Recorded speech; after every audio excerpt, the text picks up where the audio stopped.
So this next one is on CAN spam. You know, government regulations are fun, aren't they? So fun. Well, they're not fun. We know they're not fun, but we're going to try to make them as fun as possible. So we're going to make fun of them. We'll do things that I think are funny, but basically they're regulations and we have to abide by them. So here we go.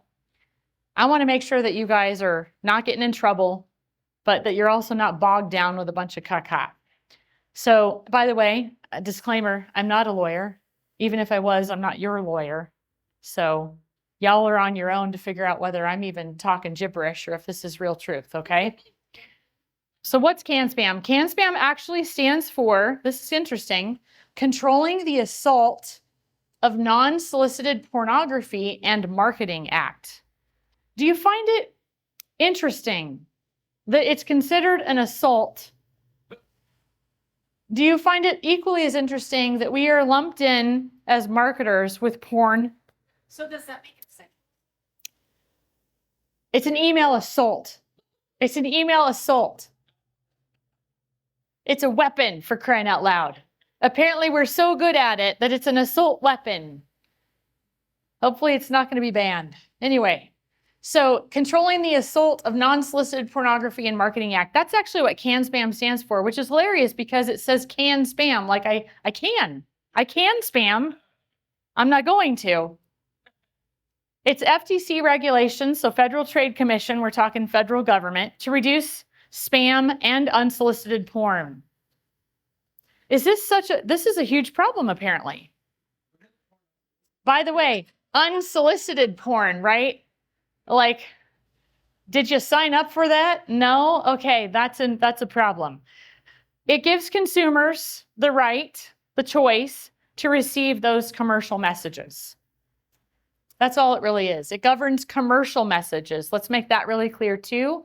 It does not govern non-commercial messages. So transactional stuff like appointment reminders or confirmations or pay this darn invoice, you fool, or you signed up for this webinar, so make sure that you show up. Here's the date and time and the link to get in. Those are transactional emails.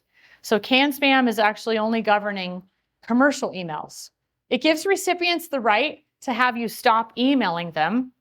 And there are tough penalties for violations. And in the last few years alone, it's gone up like $10,000. It's crazy. So it's not just for bulk email. It covers all commercial emails. It doesn't matter whether you're sending a single commercial email or if you're sending it to 100,000 people or something in between. We still have to comply with this. It's any electronic mail message where the primary purpose, and this is their language, not mine, the primary purpose of which is the commercial advertisement, if you're one of my UK clients, or promotion of a commercial product or service. Are you trying to sell something? There's no exception for B2B or existing customers.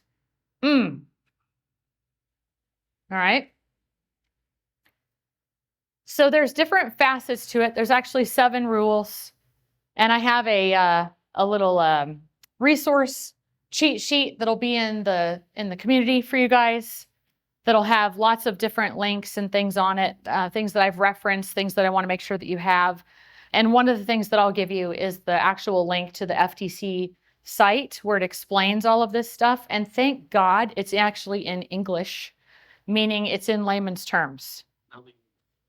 They've like dropped it down to something that we can all understand. But there's 7 basic rules.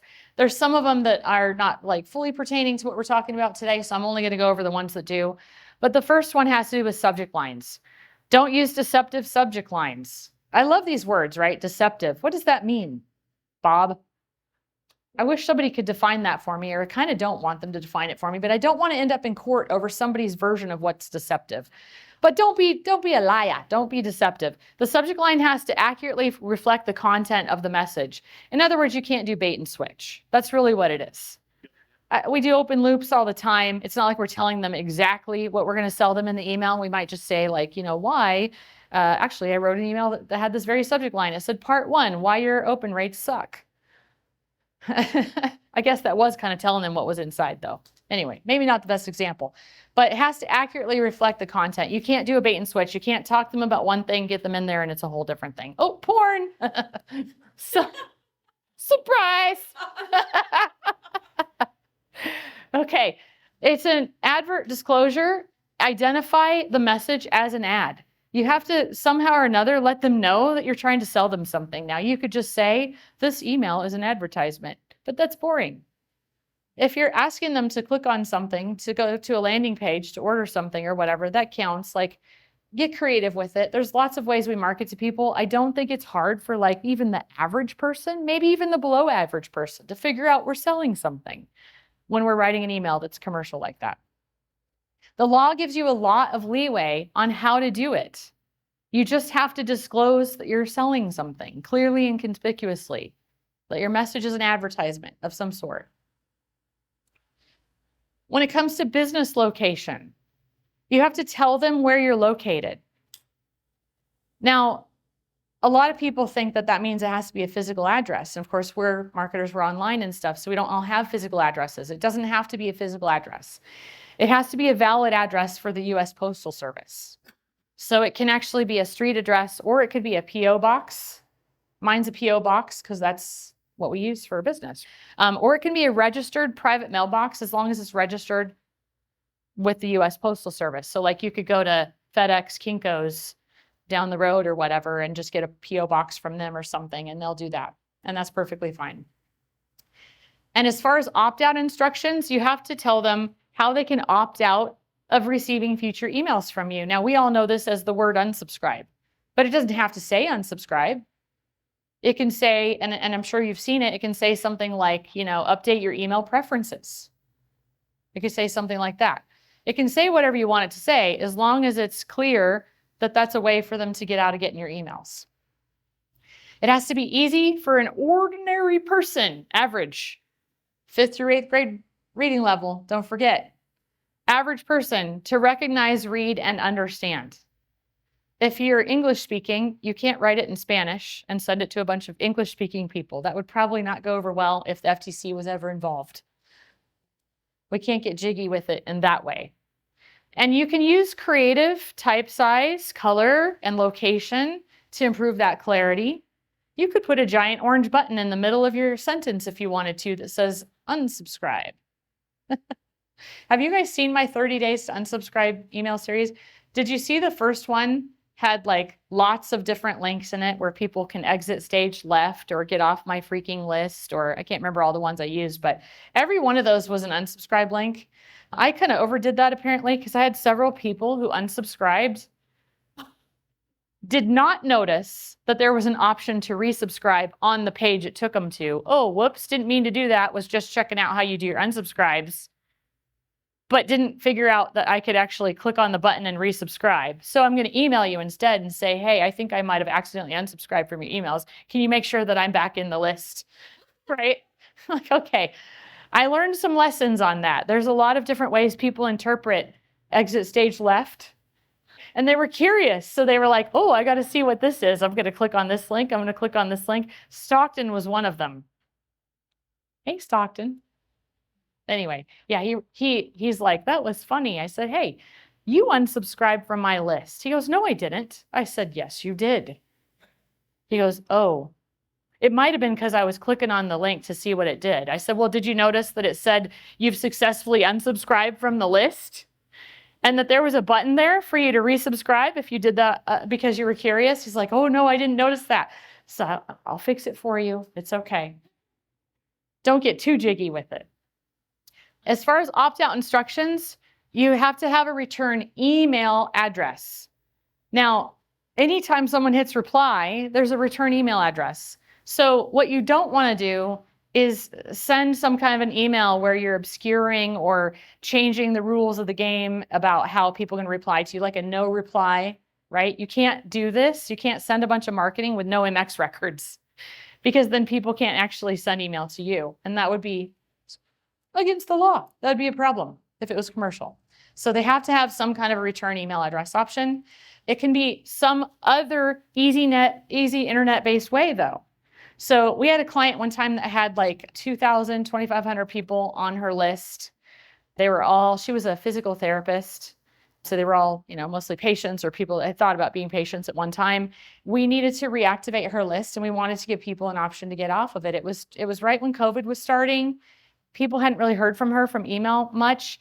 And she was having to close down the brick and mortar and move to coaching and courses and stuff to survive, rather than offering them an unsubscribe, because she pretty much knew most of these people, believe it or not. We just said, hey, here's what's going on. We're changing from this type of business to this type of business. We have these cool new things that you might be interested in. And by the way, if you prefer not to get emails like this from me, totally okay. Feel free to just reply back and let me know. I'm happy to take you off the list. That's kosher. We could do that. And we did that. And there were a couple of people who replied back. Now, you do take a little bit of a chance because replying back is a bigger micro commitment than just hitting spam. So hopefully you don't end up with a high spam rate because people are like, that's too hard.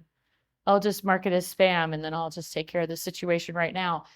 But it does work. And so with the smaller list, I don't mind trying that kind of stuff. If you have a bigger list, it can turn into a decent spam complaint problem. So we don't want to go there. Plus, she was a local provider. She knew pretty much everybody on the list and some of their family members, frankly. So it just kind of worked out really well. It's okay to offer options to opt out of certain types of messages. You don't have to just give a blanket unsubscribe and that's it. You can actually say, if you don't want to be on the newsletter list, or if you don't like stuff about topic A, but you like stuff about topic B, well then cool, let's make sure we update your email preferences. Like we can do that kind of stuff. But you have to include an option to opt out of all commercial messages. So you can just do that, or you can do that and you can give them options to get off of certain aspects of your list. So that's where you see those kinds of things that says update your email preferences, and then it takes you to a page and it lets you check boxes or whatever. I don't want this, I do want that, and all these other things. And sometimes the pages will even say the frequency of emailing. I like to get an update every day, or I'd prefer that you only emailed me once a month or something like that. So sometimes they go, like way past what normal people really need, but hey, you can do it any way you want to as long as you're following these basic rules. So the opt-out request, when it comes in, they actually require us to honor it for 30 days past when we sent the email. So if I send you an email today, 30 days from now, if that's the only email you ever got from me 30 days ago and you unsubscribe, I still have to honor it. That's the 30-day window. And then we have to honor the request within a 10 business day window. So let's say that you unsubscribe today. I technically have 10 days to take you off the list. Now, let's just stop and think about this for a second. Is this a good idea? I mean, it's probably not a good idea for me to email you maybe for 9 more days and be like, oh, sorry, I have 10 days. I was really hoping you'd change your mind. It's possible. It could happen. That one time somebody said, oh, never mind, after 9 days. And the 30-day window, please, I don't care if I sent you an email 6 months ago. If you find it, you don't like it, and you unsubscribe from it, automatically honoring it. I'm not holding anybody to a chair here. Like it's cool. This is good. And you can't charge them a fee. I think it's funny that they even have to say this, which means people were doing it. And so they had to specify it in the regulations. You can't charge a fee for someone to unsubscribe. Hey, you want off my list? It's just a hundo, man. Here's my PayPal link. Nothing other than sending a reply email or clicking a link. That's it. You can send a reply email. I would like to be off the list, or I can click a link and I can get off the list. So where does the buck stop on all of this stuff? This is important because in a room full of marketers, we need to understand some key things. Both the company whose product or service is being promoted and the company sending the messages equally liable. And the penalties right now, as of the date that I grabbed this information, which was probably last week sometime, $50,120 per email in violation. Now, I don't say this to scare you. I say this just to say, like, they mean business. Ask Frank. He's been in trouble with the FTC before. He talks about it. He has a whole, like a podcast interview where he is interviewing somebody from the FTC about the trouble that he got into and what he learned from it and what he changed because of it. And I'm rather, he has the arrows in his back. I'd prefer to have a nice non-arrowed back. So the penalties are stiff and it's per email in violation. So what I tell people is let's just make sure you're CAN SPAM compliant. It's not that hard. Most of it is a footer and a couple of automations. It's really just like, hey, they clicked this link, maybe it's a trigger link. And because they clicked the link, I want this, that, and the other thing to happen. I want to tag them as an email unsubscribe. I would like to mark them as do not disturb for the email channel or no marketing, whatever your tool allows you to do. And then that's the end of it. Like they still have a contact. They're still, I can talk to them via text if I want to. I've had clients unsubscribe from my email. The first couple times that happened, you know, when I talked about earlier that kind of hurts, like the first couple times that happened, I remember thinking, you see the little notification come up on your phone that says email unsubscribed. And I'm like, oh, who did that? It was a client who's still a client, like actively in the program. So then you're like, did they mean to? Are they upset with me? Should I talk to them about it? Which of course I do because I like to learn things. So I'm like, hey, client, saw you unsubscribe from my email. No big whoop. Totally cool. Just curious. Like, help me understand what happened here so I can learn from it. Oh, I'm so sorry, Kristen. I really just unsubscribed because I just don't monitor email very much. And I'm afraid I'm going to miss something. And I just need to make sure that whatever you're sending me is through text.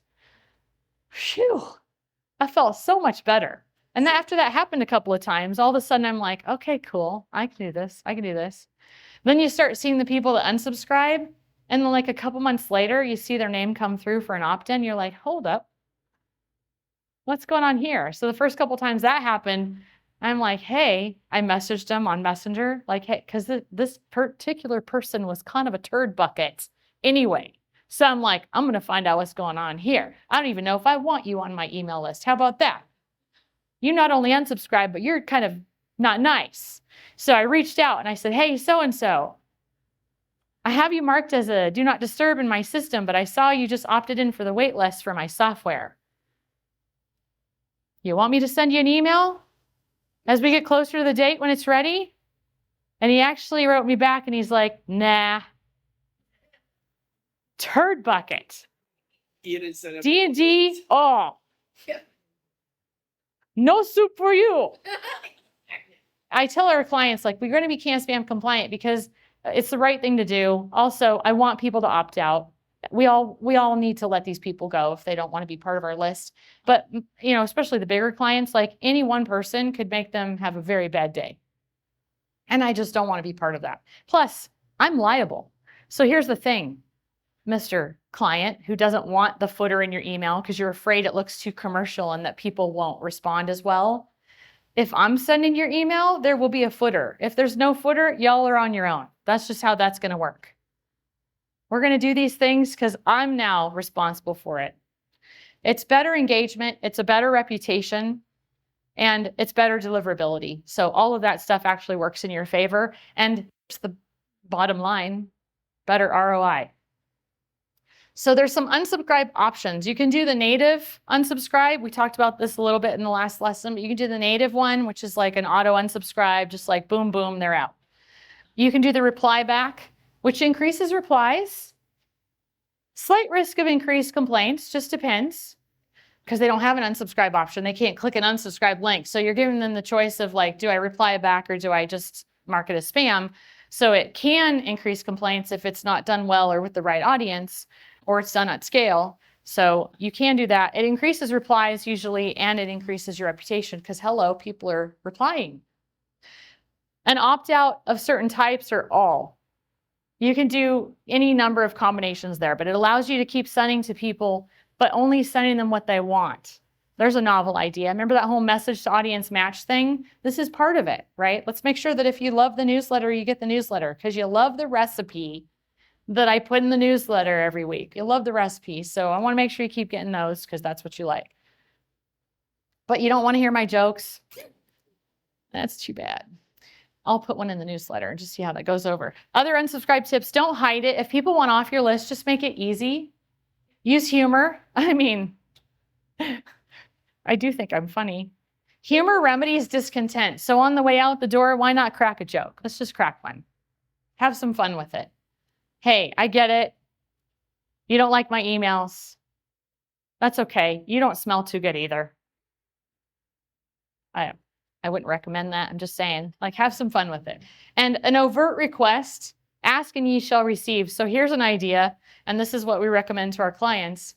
Maybe just offer them an opportunity to unsubscribe on a regular basis, like as an actual campaign. Do an unsubscribe campaign. I'd recommend that you do this quarterly. I did this when I started the 30 days to unsubscribe, which is going way beyond, by the way. You don't have to do 30 emails to make that happen. I mean, the 4 or 5 re-engagement and like, hey, here's all the value that you're going to get if you're in my community. And if you don't like it after 1, 2, 3, 4, or 5 emails where I'm just going crazy with the value, then yeah, you should probably go. It's an unsubscribe re-engagement kind of a thing. Or you can just do an unsubscribe campaign where you say, hey, love that you're on my list. These are the kinds of things that I like to send. Here's some stuff I'm going to be sending in the near future. Here's some ideas that I have for things I want to actually share with you. Little tips and tidbits about this, that, or the other thing. And by the way, if this isn't interesting to you, I mean, feel free to jump ship. I don't like tying people to a chair. I'm not here to force you to go through my emails and stuff. So if this isn't of interest to you anymore, that's okay. Here's a way out of it. And so if you just kind of do something like that once a quarter, then you're giving them an option to actually unsubscribe before you go into whatever the thing is you're about ready to do. So now you don't end up with a lovely campaign that has like a high unsubscribe rate or a bunch of people who are unengaged or a bunch of people who are marketing as spam, because those people hopefully have taken an exit stage left.